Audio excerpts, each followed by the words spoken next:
You're not fading Shohei Ohtani, are you? I mean, yesterday we joked about how Lauer was on the mound for the Dodgers and, oh, how were the Pirates favorites? Well, it all blew up in our face because the Dodgers just ran roughshod, I guess we could say, over this Pirates lineup.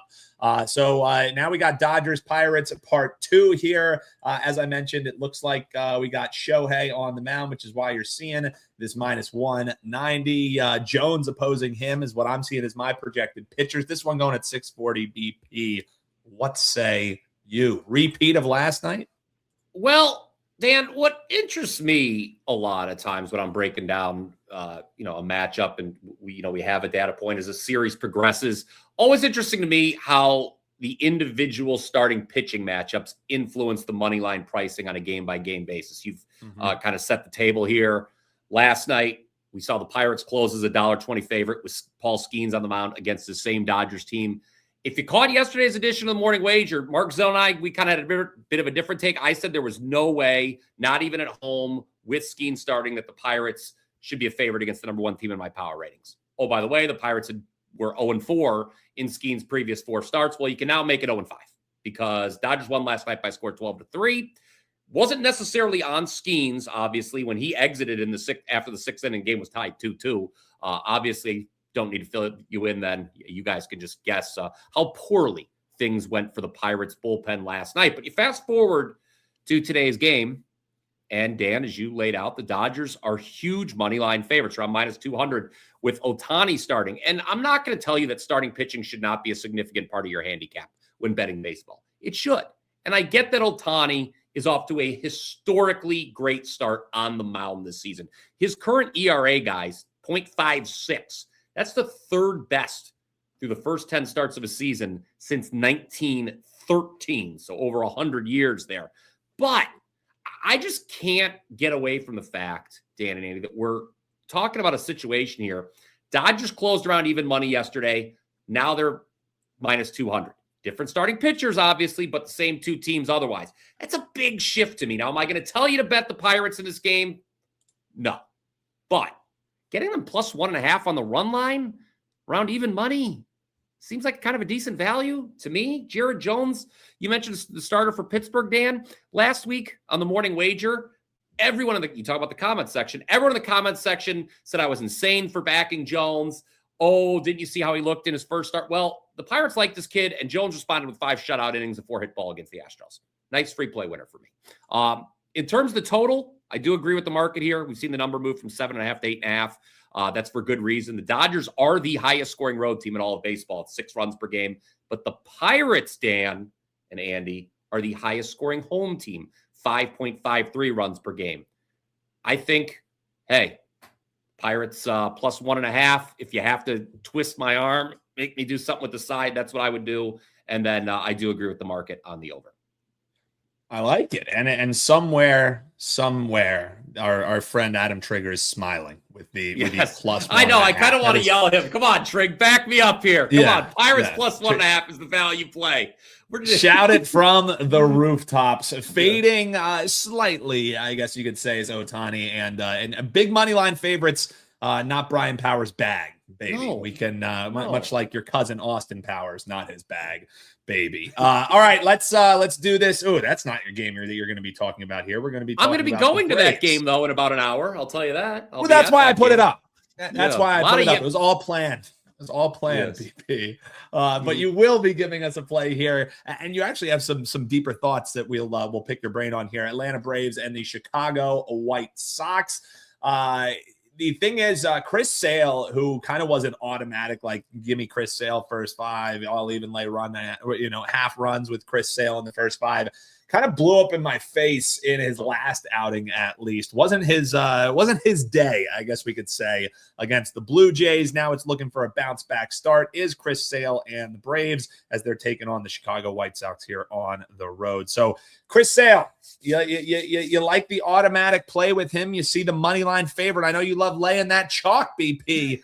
Thoughts on this game and maybe this series moving forward? Yeah, it's a great starting pitching matchup here. You talked about Sale for the Braves. Well, let's not undersell what Davis Martin has done for the White Sox. But we'll just throw some numbers behind Sale here, some additional numbers besides what you just laid out, Dan.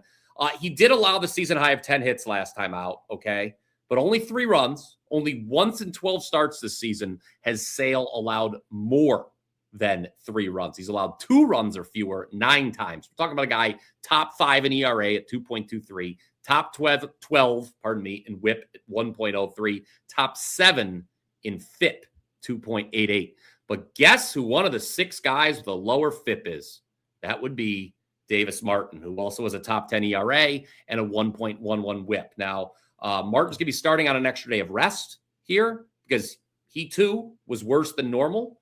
His last time out, it was a season worst outing. In fact, I know the Braves lineup is formidable, guys, but I do expect a rested Martin to bounce back here. Just like Sale, he too has allowed 2 runs or fewer in 9 of 12 starts. So needless to say, I would anticipate a lower scoring start to this game, much lower scoring than yesterday when the score is 4-3 after just 4 innings. Note, only 1 more run was scored before things went to extras. White Sox win it in extras, walk-off fashion, 2-run homer from Braden Montgomery, who was making his big league debut. But this total's low for a reason, Dan. I would look at the under 7.5. If you want to leave the bullpens out of it and go first 5 under, okay, I'm not going to fight you on that. But I will close with this. This is a bet, an actual bet that I have made, and it is the Chicago White Sox to win the AL Central. I got it at plus 500. They're down to plus 400 right now. I talked about this on the morning wager yesterday. This team that's only right now, guys, is a half game out of first place. And I don't have a lot of faith in the other teams in this division. Kansas City's dug themselves an early hole. I think Minnesota's going to stink in the second half. They'll probably be sellers at the deadline, trade deadline, that is. Detroit, they may trade Scooble. And the current first place team, who I'm about ready to go see up I-77, my hometown Guardians, before the season, I projected them to be closer to 500. They were a team that had that unbelievable finish last year to sneak into the playoffs. I'm a little skeptical of them. I get there's reason for the market to be skeptical of this White Sox team. They've obviously been in the doldrums the last several seasons. They were projected to lose 90-plus games again this year. But there's a lot of young talent here that is maturing quicker than expected, much quicker than expected. In fact, I don't think the market's giving the Sox enough credit, guys. Plus 400 on a team that's only a half game out of first place right now. I think they could take care of business and win this division. This is a division, the AL Central, that will probably only send 1 team to the playoffs. So, Zeno's like, well, you can, bet the White Sox to make the playoffs. Just you're not going to get as good enough return. But I don't know, man. I say swing for the fences. 4-1 to win the division. Cool to me. It's alive and well. BP, what do you got rocking here for tonight? WT.buzz/BP. Also, speaking BP, the WC World Cup is kicking off tomorrow. We got Mexico in action. I think that game's at 3 p.m. And then our other game that we got is going at 9 p.m. So some soccer action coming your way. You said you're going to start this tournament slow, learn a little bit here in group play. But what are you going to have rocking tonight for clients and as we head towards the weekend, brother? Yeah, for tonight, we got a 2-for-1 deal going on right now. You can get my top Major League Baseball bet as well as my bet for NBA Finals Game 4 right now at my page. It was a tough loss last night. I got too cute laying the half run with the Reds in the first 5. I thought, hey, if the Reds are going to win, it's going to be because they're going to get up to a good start. Well, wouldn't you know, it was 2-2 after 5, and they wound up actually stealing it in extra innings. Nevertheless, we are still up over 40 units since April 17th, 58-38 all sports run. We are 32-18 our last 50 Major League Baseball bets. And going back to last year, 30-14 in the NBA playoffs at a 68%. So you get 2 plays today, $29, WT.buzz/BP. And as Dan did indicate, probably nothing for me on the first 2 days of the World Cup, but there will be plenty of World Cup action as this tournament progresses at my page.